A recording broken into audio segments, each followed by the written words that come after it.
कपिल देवभूति संवाद में भगवान कपिल देवभूति माता को 4 प्रकार के भक्तों के विषय में बताते हैं। कपिल भगवान देवभूति माता से कहते हैं, मैया मेरे 4 प्रकार के भक्त होते हैं, सतोगुणी, रजोगुणी, तमोगुणी और निर्गुणी। इन चारों के लक्षण क्या होते हैं और मुझे कौन सा प्रिय होता है, इस विषय को श्री कपिल भगवान देवभूति माता को समझाते हैं। आप लोगों को अवकाश मिले ना तो भी नासिक वाली मास भर की कथा है, उसको सुनिएगा। उसमें हमने कपिल देवभूति संवाद खूब विस्तार से सुनाया। कपिल भगवान देवभूति माता को कहते हैं, तमोगुणी, रजोगुणी, सतोगुणी और निर्गुणी, ये 4 प्रकार के मेरे भक्त होते हैं। तमोगुणी भक्त का लक्षण क्या है, बहुत ध्यान से सुनिएगा। कपिल देवभूति संवाद आज कथा में आना है, लेकिन इतना अवकाश नहीं है कि हम उसको विस्तार से कहें, इसलिए अभी हम थोड़ा भाव कपिल देवभूति संवाद का कह दे रहे हैं। तो कपिल भगवान कहते हैं तमोगुणी भक्त का लक्षण क्या है। तब अभिसंधाय यो हिंसाम दंभम मात्सर्यमेव वा संरंभे भिन्नरग्भावम मयि कुर्यात् स तामसः। आप जितने भी लोग यहां बैठे हैं या जो लोग भी इसका सीधा प्रसारण दर्शन कर रहे हैं, बंधु यदि ये लक्षण आपके अंदर है तो आप समझ जाइएगा कि आप तामसी भक्त हो। भक्त तो हो पर तामसी हो, और तामस भक्त ठाकुर जी को प्रिय नहीं होता। उसको ठाकुर जी प्रिय होते हैं पर ठाकुर जी को वो इतना प्रिय नहीं होता। एक तरफा प्रेम है आपका, ठाकुर जी आपसे रीझ रहे हैं, प्रसन्न हैं, ऐसा नहीं है। तामसी यदि आप हो तो तामसी भक्त का लक्षण क्या है, तो सबसे पहला बताया हिंसाम, मतलब वो कथा तो सुनता है, वो मंदिर तो जाता है, पर कथा में सुनी गई बात केवल कथा तक रखता है, अपने जीवन में नहीं उतारता। सत्संग में जाएगा, मंदिर जाएगा, सब कुछ करेगा, लेकिन अपने जीवन में उतारने की बारी जब आती है तो कुछ नहीं, 0/0। केवल सुनने तक सीमित रखता है, लागू करने पर उसका कोई विश्वास नहीं होता। ऐसे व्यक्ति को तामसी भक्त कहा जाता है। भक्त क्यों है, क्योंकि कथा में तो जा रहा है, भक्त क्यों है, मंदिर तो जा रहा है, भक्त क्यों है, तीर्थों में तो जा रहा है, धाम तो जा रहा है, पर उस चीज को अपने ऊपर हावी नहीं होने देता है। जैसे आजकल इन भक्तों की ज्यादा संख्या हो गई है, वृंदावन में भीड़ बहुत हो रही है, तीर्थों में भीड़ बहुत हो रही है, महाकाल चले जाओ, ओहो महाराज कितनी भीड़, लंबी लाइन लगी है। सब मंदिरों में भीड़ तो बढ़ गई है, पर यदि अगर देखा जाए, किसी की निंदा नहीं है, पर अधिकतर संख्या किसकी है, तामसियों की है। कोई व्यक्ति वृंदावन से आता है तो मुझे बड़ी चिड़चिड़ाहट होती है तब जब वो ऐसी बात करता है। कैसी, महाराज जी हम वृंदावन गए थे। मैंने कहा अच्छा क्या किया वृंदावन जाके। वृंदावन गए, सबसे पहले महाराज जी वहां पे जो है जाकर के हमने और बढ़िया लस्सी पी और आलू की टिक्की खाई, पेड़ा लेकर के आए, और महाराज जी वहां पे हमने राधा राधा ऐसे लिखवा लिया था यहाँ पे। उसके बाद हमने फिर खूब बढ़िया मान नृत्य किया, और फिर सब चीज करने के बाद फिर हम बिहारी जी गए, फिर हमने संतों के दर्शन किए, फिर जमुना जी प्रणाम किए, आ गए। आप जाकर के वहां उद्देश्य क्या रख रहे हैं अपना, ये तामस भक्त का लक्षण है। ये तामसिकता आ जाती है आपके भाव में जब आप इस प्रधानता से वहां जा रहे हैं। तो हम वृंदावन जाने का नियम बताते हैं, सबसे पहले वृंदावन में प्रवेश करते ही वहां की रज को प्रणाम करो। पंचायतन है वृंदावन के पहले 5, जिस प्रकार स्कूल में जाने के लिए यूनिफॉर्म चाहिए, स्कूल में जाने के लिए वेल ड्रेस्ड अप जैसा स्कूल का नियम है वैसा चाहिए ना, वैसे वृंदावन का भी नियम है। सबसे पहले वृंदावन की रज को प्रणाम करके माथे से लगाओ, उसके बाद वृंदावन के वृक्षों को हृदय से लगा करके उनको प्रणाम करो, फिर किसी ब्रजवासी के घर की मधुकरी पाकर के ब्रजवासी को प्रणाम करो। चौथा, श्री यमुना जी को प्रणाम करो। कितने लोग ऐसे वृंदावन जाते यमुना जी का दर्शन ही नहीं करते, यमुना जी को प्रणाम करो। और फिर 5वें श्री गोपेश्वर महादेव को प्रणाम करो। वो वृंदावन में बैठे इसीलिए ताकि आपको वृंदावन का अधिकारी बना सकें। जो अधिकार प्रदान करने वाले, हम उनसे वंचित होकर वृंदावन जाते हैं, वृंदावन के रूप को नहीं समझ पाते। गोपेश्वर महादेव को प्रणाम करो, इन पंचायतनों को प्रणाम करो, रज को, वृक्ष को, ब्रजवासी को, यमुना जी को और श्री महादेव गोपेश्वर महादेव को। इनके बाद कहीं जाओ, बिहारी जी, राधा वल्लभ जी, राधा रमण जी, राधा दामोदर जी, गोपीनाथ जी, गोपेश्वर जी आदि आदि, सबसे पहले इन 5 को प्रणाम। लेकिन हम लोग क्या कर रहे हैं, हमारे पंचायतन दूसरे हैं। सबसे पहले करते हैं भेलपूरी को प्रणाम, फिर करते हैं लस्सी को प्रणाम, फिर करते हैं आलू की टिक्की को प्रणाम, उसके बाद कहीं जाकर के बिहारी जी को देखते हैं। बात तो मैं वहां ले गया, लेकिन यहां पर तामसी भक्त की चर्चा हो रही है। तामसी भक्त कैसा होता है, बोले कथा में तो जाएगा, मंदिर तो जाएगा, सब कुछ करेगा, लेकिन अपने जीवन में लागू नहीं होने देता उन चीजों को, सुनने तक सीमित रखता है बस कथा को। दूसरा लक्षण क्या है तामसी भक्त का, बोले दंभ। दंभ यानी कि केवल दिखावे की भक्ति करता है। इसको कहते हैं बगुला भगत। कौन सा भगत, बगुला भगत की कथा सुनिए, बचपन में स्कूल में पढ़ाई जाती थी। वो नदी में एक पैर से खड़ा रहता है, आंख बंद करके खड़ा रहता है, मछलियां कहते हैं ओ बगुला बाबा है, अरे हमारे यहाँ कुछ सिद्ध संत आए हमारी नदी में, आओ चलो प्रणाम करें सब सखियों। सारी मछलियां प्रणाम करने के लिए जाती हैं, जय हो सिद्ध संत, वो कुछ तपस्या कर रहे हैं महाराज। इतने में ही बगुला एक आंख खोल करके देखता है, उनमें से मोटी सी मछली को तुरंत चोंच मार करके मुंह में ले लेता है, फिर तप में बैठ जाता है। बगुला भगत। तो ऐसे बगुला भगत मतलब दम्भ, केवल दिखा रहे हैं, दिखावे की भक्ति। और आजकल तो ये बहुत ज्यादा हो गई, बिना दिखावे के तुम्हारा काम ही नहीं चल रहा है। तामसी भक्त का लक्षण क्या है? वो दिखावा करता है, वो दिखाता है देखो मैं भक्त हूं। तीसरा लक्षण बताया मात्सर्य में बाबा। मात्सर्य मतलब पहले दिन भी कथा में बताया गया, दूसरे के प्रति ईर्ष्या। अपने दुख से दुखी कम है, दूसरे के सुख से ज्यादा दुखी है। वो इतना सुखी क्यों है? और इसीलिए वो गणेश जी के पास, महाकाल भगवान के पास जा रहा है, क्योंकि वो सुखी क्यों है? नाथ मैं क्यों नहीं हूं? हे महाकाल भगवान, आपने पड़ोसी पे बहुत कृपा कर रखी है, उसके यहाँ बहुत बढ़िया चल रहा है सब कुछ, हम पे कब करोगे नाथ? दूसरे के प्रति ईर्ष्या की भावना रख के जो ठाकुर जी की शरणागति में जाता है, शरण में जाता है, तो ये लक्षण जिसमें है वो तामसी भक्त है। भगवान कहते हैं वो मुझको बिल्कुल प्रिय नहीं। पहले दिन की कथा सुनने से व्यक्ति के हृदय का तामस नष्ट हो जाता है, तामसिकता खत्म होती है।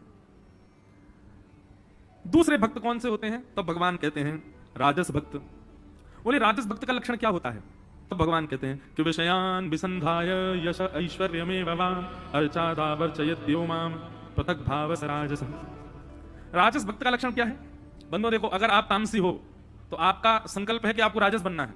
कहीं आप राजस हो तो आपका अगला स्टेप है कि आपको निर्गुण बनना है। और अगर आप निर्गुण में हो तो आपको राजस हो तो आपको सतोगुणी बनना है, और सतोगुणी हो तो आपको निर्गुण बनना है। इसलिए जिन जिन भावों को आप यहां सुन रहे हैं, अपने आप पहचान जाइए आप कौन से हैं और उस भाव को ठीक करने का प्रयास करो। राजस भक्त का लक्षण क्या है? तब भगवान कहते हैं सबसे पहली बात विषय।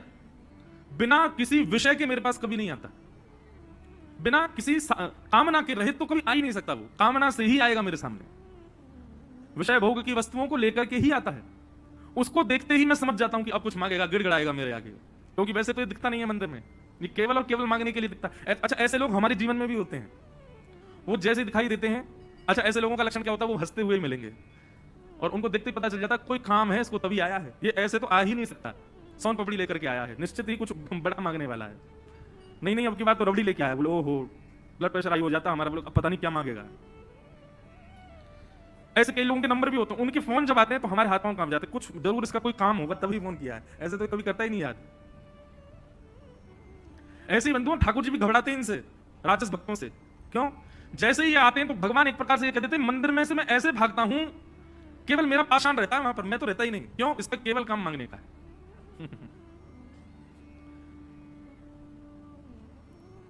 मैया मुरादें पूरी कर दे, हलवा बांटूंगी। मैया कह रही नहीं करूंगी तो नहीं बांटेगी, मुरादें ही चाहिए बस। लेकिन वैष्णव भक्त का स्वरूप कैसा होता है? न कोई शिकायत नहीं कोई अर्जी, कर लो करा लो प्रभु जो है तेरी मर्जी। राजस भक्त क्या है? वो अपनी मर्जी बताता है ठाकुर जी को कि मेरा जीवन ऐसा बनाओ जैसा मैंने सोचा है। उसको ठाकुर जी पर विश्वास नहीं है। एक प्रकार से बिगड़े हुए बालक का लक्षण है। वो माता पिता से कहता आप जो चाहते हैं वो नहीं करूंगा, जो मेरी इच्छा है वैसे मुझको रहने दीजिए, और उसी के लिए जिद कर रहा है। ऐसा बालक भी श्रेष्ठ नहीं माना जाता, तो भक्त श्रेष्ठ कैसे हो सकता है? जो ठाकुर जी से प्रार्थना कर रहा है मेरा जीवन ऐसा हो। तो सबसे पहली बात भगवान कहते हैं कि बिना विषय के ये मेरे सामने कभी नहीं आता, राजस कोटि का भक्त। और इसकी कामना में सदा दो चीजें होती हैं, यश और ऐश्वर्य। ये केवल यश और ऐश्वर्य मांगने के लिए ही मेरे पास आता है। और अर्चा दावर चयद्यो माम पृथक भावस राजस। इसकी निष्ठा केवल और केवल मेरे अर्चा विग्रह में होती है। अर्चा विग्रह मतलब केवल मंदिर में प्रतिष्ठित भगवान के प्रति उसकी श्रद्धा है। ना तो उनके वैष्णवों में इसकी कोई श्रद्धा होती है, ना कथाओं में इसकी कोई श्रद्धा होती है, ना संत महापुरुषों में इसकी कोई श्रद्धा, कुछ नहीं। केवल और केवल मेरी अर्चा विग्रह को पूजता है और मुझसे मांगता है, बस यही काम है इसका। देवती माता बोली आपको पसंद है? बोले बिल्कुल पसंद नहीं है भैया, मुझे ये प्रिय नहीं है। तो पहला तामस भक्त। पहले दिन की कथा जब आप सुनते हैं तो आपके अंदर किंचित भी अगर तामसिकता होगी ना तो वो नष्ट होती है। दूसरा भक्त कौन है? राजस भक्त। जब आप दूसरे दिन की कथा सुनते हैं तो आपके चित्त से राजसत्व नष्ट होता है। तीसरा भक्त कौन है? बोले सात्विक भक्त। सात्विक भक्त का लक्षण क्या है? भगवान कहते हैं ये तामस और राजस से थोड़ा अच्छा है। सब लोग सावधानी से सुनो, इधर देखो, कथा सुनो। सात्विक भक्त का लक्षण क्या है? बोले कर्म निर्हार मुद्दिश्य परस्मिन् वा पदर्पणम यज्ञे दष्टव्यमिति वा पृथक भावस सात्विक। सात्विक भक्त का लक्षण क्या है? बोले कर्म निर्हार मुद्दिश्य। बोले मैया ये अपने कर्म पर विश्वास रखता है और कर्म में इसको सफलता मिले, कर्म स्वयं करेगा, परिश्रम स्वयं करेगा, केवल मुझसे कृपा की आकांक्षा करता है कि नाथ मैं ऐसे ऐसे ये काम कर रहा हूं और मैं करूंगा, खूब परिश्रम करूंगा, सफल होने का प्रयास करूंगा, नहीं सफल हो पाया तो कोई चिंता नहीं है, बस आप कृपा बनाए रखना। ये मुझसे सफल होने की भी कामना नहीं करता, ये कहता है सफल ना भी हो तो चलेगा लेकिन मैं प्रयास पूरा करूंगा, आप मुझ पर कृपा रखना, दृष्टि रखना। कर्म निर्हार मुद्देश्य परिस्मिन वा तदर्पणम। और मैया इसका दूसरा लक्षण क्या है, ये कर्म तो करता है अपने बल पर, मेरे से कहता है केवल कृपा रखना, और जब कर्म इसका सफल हो जाता है ना तो सफल होने पर ये सारा श्रेय मुझी को दे देता है कि ठाकुर जी की कृपा से हुआ, मैंने कुछ नहीं किया। देवभूति माता बोली फिर तो ये आपको बहुत अच्छा लगता होगा। ठाकुर जी बोले मतलब हाँ प्रिय है पर इतना प्रिय भी नहीं है, अच्छा लगता है पर इतना ज्यादा अच्छा नहीं लगता। देवभूति माता बोली तो फिर आपको अच्छा लगता कौन है? तब भगवान चौथे भक्त का लक्षण बताते। तो तीसरे दिन की कथा जब आप सुनते हैं तो आपके भीतर जो सात्विक लक्षण है वो सात्विक लक्षण भी समाप्त हो जाता है। प्रथम दिन की कथा से तमोगुण नष्ट होता है, द्वितीय दिन की कथा से सतोगुण शांत होता है, और तीसरे दिन की कथा से रजोगुण, तमोगुण और सतोगुण तीनों 3 दिन की कथा से शांत हो जाते हैं। और जैसे ये 3 दिन की कथा से तीनों गुण समाप्त होते हैं, तीनों गुण चले गए, तो फिर क्या बचा? बोले कुछ नहीं बचा। तो आपका चित्त कैसा होगा? बोले निर्गुण। कैसा हो गया? निर्गुण। और जैसे ही आप निर्गुण होते हैं तब चौथे दिन श्री कृष्ण का प्रादुर्भाव होता है, क्योंकि यही ठाकुर जी को प्रिय है। आप राम कथा सुनो, वहां पर भी चौथे दिन राम जन्म होता है, वहां पर भी 3 दिन तक दुनिया भर की बातें, ज्ञान वैराग्य भक्ति सुनाई जाती है, ताकि आपके चित्त से सतोगुण, रजोगुण और तमोगुण तीनों शांत हों। जब आप निर्गुण हो जाओगे तब आपको कथा में कृष्ण जन्म, राम जन्म मिलेगा। अब सुनो निर्गुणता किसे कहते हैं। अगर आज भी ऐसे नहीं हुए जैसा निर्गुण को होना चाहिए तो क्षमा कीजिएगा, आपका तन प्रवेश कर रहा है चौथे दिन की कथा में, मन बुद्धि प्रवेश नहीं कर रहे हैं। निर्गुण भक्त का लक्षण क्या है? तब भगवान कहते हैं कि लक्षणम भक्ति योगस्य निर्गुणस्य राहतम अहैतुक्य व्यवहिता या भक्ति पुरुषोत्तम। बोलो मैया निर्गुण भक्त का लक्षण कैसा होता है? जैसा मैं अभी थोड़ी देर पहले गा रहा था, न कोई शिकायत नहीं कोई अर्जी, कर लो करा लो प्रभु जो है तेरी मर्जी, सुख दो या गम जो भी मैं प्रेम से सहूंगा, जहां ले चलोगे वहीं मैं चलूंगा। ये निर्गुण भक्त का लक्षण। वो ठाकुर जी से ना तो कोई शिकायत करता है, आपने ऐसा क्यों किया मेरे साथ, कभी नहीं। ना ही ठाकुर जी के सामने कोई अर्जी रखता है कि नाथ ये कर दो, ये कर दो, ऐसा कर दो, ये कर दो, कुछ नहीं। ठाकुर जी से कभी कुछ नहीं मांगता। आप जो देंगे, तेरे फूलों से भी प्यार, तेरे कांटों से भी प्यार, तू जो भी देना चाहे दे दे मेरे करतार। भाई प्रेम का स्वरूप ये होता है कि सामने वाला यदि आपको पुष्प दे तो ही आप खुश रहो, नहीं आपका प्रेमी यदि कभी आप पर रुष्ट भी हो जाए तो उसकी रुष्टता भी स्वीकार करो। प्रेमी का तो सब कुछ स्वीकार होता है, केवल वो अच्छा अच्छा ही रहे, वो अच्छा अच्छा ही कहे, वो अच्छा अच्छा ही बोले तो ही आपको स्वीकार है, नहीं उसकी हर भाव, हर स्थिति, हर हर हर परिस्थिति आपको स्वीकार होती है। ये निर्गुण भक्त जो होता है ठाकुर जी से प्रेम करता है, और प्रेम करने के बाद में ठाकुर जी जो प्रस्तुत करते हैं उसको सब स्वीकार होता है। वो कभी ठाकुर जी के सामने रोता नहीं कि नाथ ऐसा क्यों कर रहे हैं। सुदामा जी महाराज, आज एकादशी है, कुछ नहीं खाया, कल द्वादशी है तो घर में सामग्री नहीं है तो दूसरे दिन भी व्रत हो गया, तीसरे दिन थोड़ी बहुत सामग्री आई तो बालकों को खिला दिया, फिर भी स्वयं भूखे रहे, पत्नी भी भूखी रही। चौथे दिन किसी ने सामग्री दी नहीं तो फिर भूखे रहे। पांचवें दिन पत्नी कहती है हमारा कैसा जीवन है, 4 दिन तो हमारा हमको अन्न नहीं मिलता और 5वें दिन एकादशी आ जाती है, कैसा जीवन है हमारा। सुदामा जी महाराज कहते हैं अरे देवी ऐसा मत कहो, तुमको पता है शास्त्र आज्ञा करते हैं जिस दिन व्यक्ति अन्न का सेवन नहीं करता है, जिस दिन व्यक्ति भोजन सेवन नहीं करता है, व्रत करता है, उस दिन ठाकुर जी उसको याद करते हैं, ठाकुर जी उसकी बड़ी स्मृति करते हैं, उस पर दया करते हैं कि अरे बताओ बेचारा आज भूखा है। दुनिया के लोग तो 15 दिन में एक बार एकादशी करते हैं, ठाकुर जी उनको एक ही बार याद करते हैं। मेरे तो कितने बड़े भागी, ठाकुर जी 15 दिन में 5 बार मेरे को तुझको याद करते हैं, 5 बार तेरी मेरी स्मृति ठाकुर जी को होती है। निर्गुण भक्त का तो ऐसा लक्षण होता है, वो हर स्थिति स्वीकार करता है अपने स्वामी की, आप जैसे भी तो मुझे स्वीकार। और निर्गुण भक्त का एक लक्षण तो इतना विलक्षण बताया भगवान कपिल ने, देवभूति माता कहती हैं क्या ये आपसे आपको भी नहीं मांगता? भगवान बोले नहीं भैया, सालोक्य साष्टि सामिप्य सारूप्य एकमत्युत दीयमानं न गृह्णन्ति बिना मत्सेवनं जनाः। 5 प्रकार की मुक्ति होती है, बहुत ध्यान से सुनिएगा, सब लोग सावधानी से सुनो। 5 प्रकार की मुक्ति होती है। कौन कौन सी? सबसे पहली मुक्ति का नाम है सालोक्य मुक्ति। सालोक्य मुक्ति का मतलब क्या होता है कि मृत्यु के पश्चात भक्त को उस लोक की प्राप्ति हो जाए जिस लोक में ठाकुर जी की नित्य लीला चलती है। वैकुंठ लोक हो, साकेत धाम हो, गोलोक धाम हो, उस लोक की प्राप्ति, इसको कहते हैं सालोक्य मुक्ति। सालोक्य मुक्ति जिसको मिलती है उसको अवसर क्या मिलता है कि उसको उस लोक में ठाकुर जी के प्रत्यक्ष दर्शन हो जाते हैं। होते दूर से ही लेकिन हो जाते हैं। कैसे? जैसे मुझे आप दिख रहे हो, ऐसे ही आपको वैकुंठ मिल जाए, गोलोक धाम मिल जाए, साकेत मिल जाए, तो वहां आपको ठाकुर जी ऐसे दिख जाएगा, ओ देखो वो श्याम सुंदर घूम रहे हैं, देखो देखो द्वारिकाधीश घूम रहे हैं। समीप जाने का भले ही अवसर ना मिले लेकिन प्रत्यक्ष ठाकुर जी दिख जाएंगे, हमको तो इसमें बहुत है। तो पहली मुक्ति का नाम है सालोक्य मुक्ति। दूसरी मुक्ति का नाम है शास्त्रीय मुक्ति। शास्त्रीय मुक्ति का मतलब क्या है? इसमें थोड़ी ठाकुर जी के प्रति थोड़ा सामीप्य मिल जाता है। मतलब आप दिन में एक बार ठाकुर जी के समीप जाकर उनको प्रणाम कर सकते हो। ठाकुर जी मिलने का अवसर एक बार देंगे दिन में। और या फिर आपको कोई सेवा मिल जाएगी, जैसे आज ठाकुर जी ये वस्त्र पहनने वाले हैं, इन वस्त्रों को तैयार कर लाओ, आज ठाकुर जी के लिए चंदन घिसलाओ, आज ठाकुर जी की रसोई में आप कुछ बनाया। ठाकुर जी के समीप की थोड़ी सेवा आपको मिल जाएगी, ये कहते हैं शास्त्रीय मुक्ति। तो सालोक्य मुक्ति, शास्त्रीय मुक्ति, फिर तीसरी मुक्ति सामीप्य मुक्ति। ये सामीप्य मुक्ति कैसी होती है?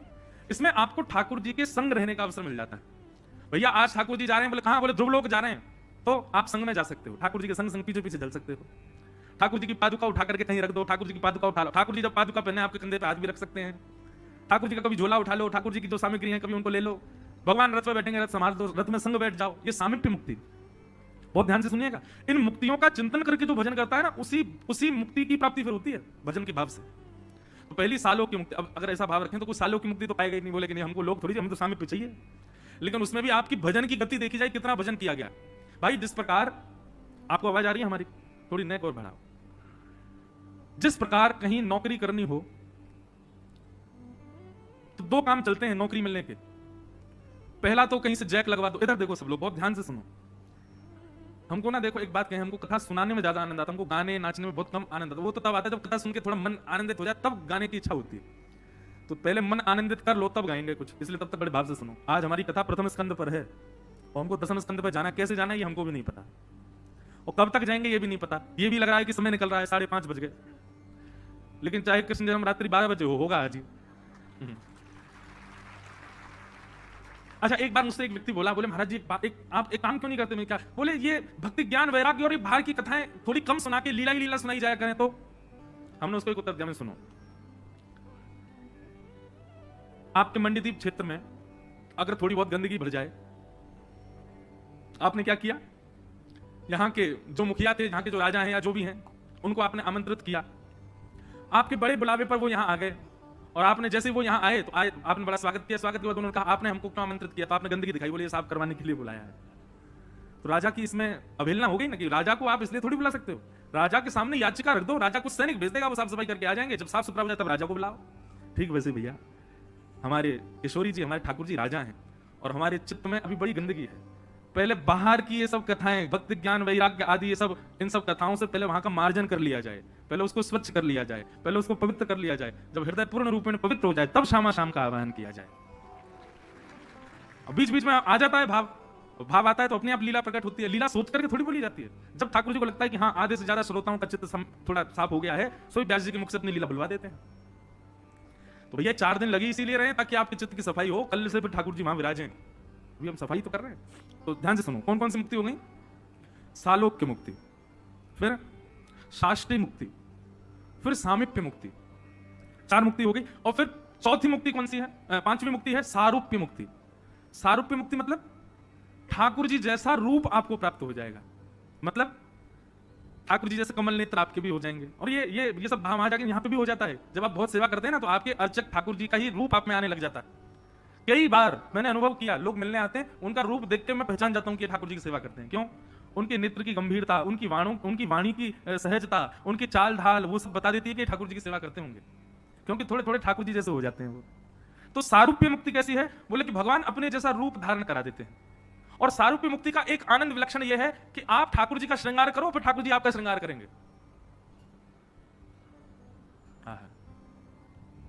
एक पद गाता हूं ना मैं। तू है सखी बड़ भाग बड़ी, नंदलाल तेरे घर आवत है। तू अपनो श्रृंगार करत है, तू अपनो श्रृंगार करत, ये दर्पण हाथ दिखावत है, ये दर्पण हाथ। आप अपना श्रृंगार करो, ठाकुर जी ऐसे दर्पण लिए बैठे रहेंगे। आप थोड़ा मुंह ऊपर करो, ठाकुर जी दर्पण ऊपर करेंगे, नीचे करेंगे, इधर उधर करें। ये सारूप्य मुक्ति है। निज कर गूथ सुमन के गजरा, निज कर गूथ सुमन के। आपकी बैनी, आपकी जो चोटी है, ठाकुर जी अपने हाथ से गूथेंगे और गूथ करके बीच बीच में सुंदर सुंदर पुष्प सजा देंगे। निज कर गूथ सुमन के गजरा, निज कर गूथ सुमन के गजरा, अपने ही हाथ पहरावत है, अपने ही हाथ पहरावत है। यह है सारूप्य मुक्ति। अच्छा एक बात कहूं बंधु, हम जिन मुक्तियों के विषय में सुन रहे हैं, ये मृत्यु के पश्चात की मुक्तियां हैं। इनकी प्राप्ति के लिए जप तप नियम व्रत अनुष्ठान और जीवन पर्यंत बड़ी शुद्धता की आवश्यकता है। और अंते नारायण स्मृति, अंत में नारायण स्मृति होगी तब जाकर के मुक्तियां मिलेंगी। लेकिन यदि जीते जी आपने प्रेम लक्षणा भक्ति को जीवन में उतार लिया, तो ये सारी मुक्ति में मिलने वाले जो जो आपको रस हैं, वो जीवित अवस्था में इसी मृत्यु लोक में मिल जाएंगे। स्वामी श्री हरदास जी को मिले, श्री हरवंश महाप्रभु को मिले, हरिराम व्यास जी को मिले, भक्तिमती मीराबाई को मिले, सूरदास जी को मिले, सूरध्वज जी को मिले।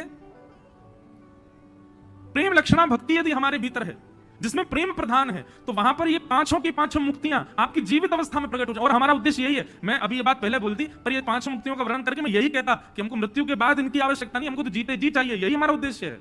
हमको ठाकुर जी नहीं चाहिए ये सब कुछ, ठाकुर जी ने दिया है। कितने भक्तों को दिया है ये पांचों सुख, पांचों मुक्तियों का सुख इसी धराधाम पर दिया है ठाकुर जी ने। तो सारूप्य मुक्ति, सारूप्य मुक्ति कैसी है?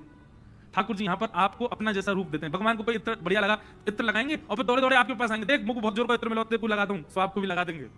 और कहो लगा में नहीं होके मेरे गले लग जा, मेरी सुगंधी तुम्हें आ जाए।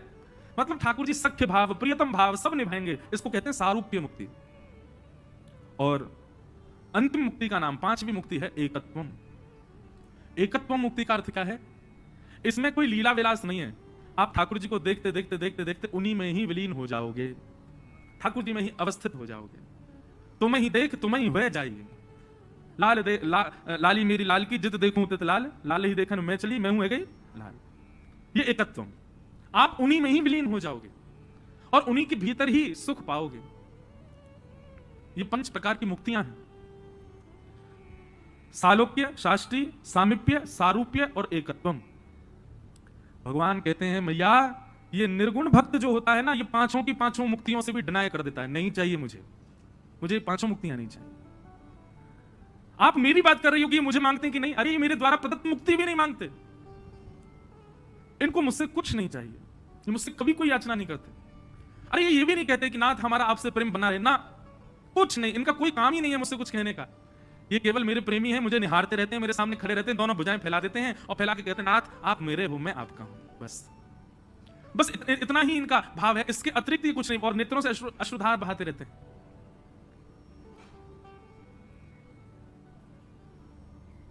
कुछ नहीं मांगते। भैया इस प्रकार की भावना रखने वाले ये निर्गुण भक्त, ये मुझे सबसे ज्यादा प्राणों से भी ज्यादा प्रिय लगते हैं।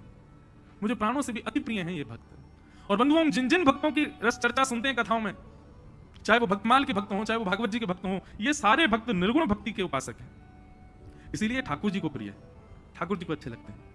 तो चौथे दिन कथा होने का कारण ये है ताकि राजस, तामस और सात्विक 3 दिन की कथा से ये तीनों गुण हमारे शून्य हो जाएं, और जैसे ही हम निर्गुण हो जाएं तब हम गाएं नंद घर आनंद भयो जय कन्हैया लाल, घोड़ा दीने और दीनी पालिकी, नंद घर आनंद भयो।